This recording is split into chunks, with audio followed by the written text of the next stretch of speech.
her background almost. The tension in the house was unbearable as Clara moved through the dimly lit hallway. She could feel Toby's pressure behind her, his footsteps heavy and threatening. She had been living under the weight of his cruelty for too long, and tonight something inside her reached its breaking point. Toby followed her up the stairs, his voice laced with anger. "You think you could just walk away from me?" He spat, his words stricken in mouth. "I'm talking to you, Clara."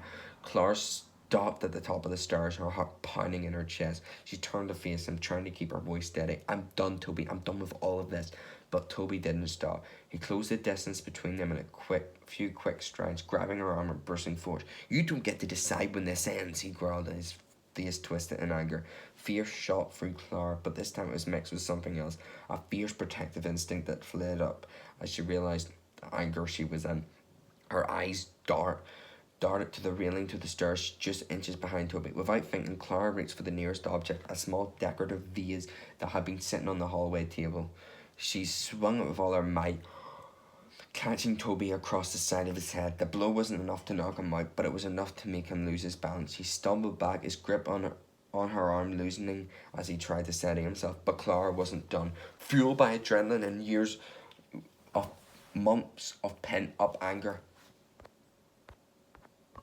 months of pent-up anger, she struck him again, this time with even more force. The impact sent Toby reeling back against the railing, his eyes wide with shock and his fear as he realised he was teetering over the edge. "Clara, don't," Toby began, but the words caught in his throat as she pushed him. Desperate, Toby's foot slipped on the edge of the stair, and with a sudden horrifying lurch, he stepped forward over the railing. Clara watched in shock as he stumbled down the staircase, his body twisting and turning as he hit the steps below.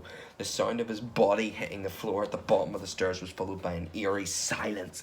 Clara stood frozen at the top of the stairs, her breath coming in shallow drops as she tried to process what had just happened. She looked down at Toby, who lay crumbled at the base of the stairs, his body motionless. For a moment she feared the worst. Toby might be dead. Bro. Just imagine this, right? This is a little bit of a reconstruction. She grabs his arm. He's like, "You do not know what this ends." She picks up a vase, pretend this is a vase or something. She whacks him over the head, goes back, he falls. Then she whacks him again. He's back against the top of the stairs, about to fall. He grabs her arm, and then she's not done. He pushes him down the stairs. If he's dead, that's amazing, but she would go to prison. But hopefully that is the end of Toby Robinson, the rapist. Oh my goodness, he's evil. And please, it's the end of Toby. Toby, Clara. And of course, Clara knows what abuse is like.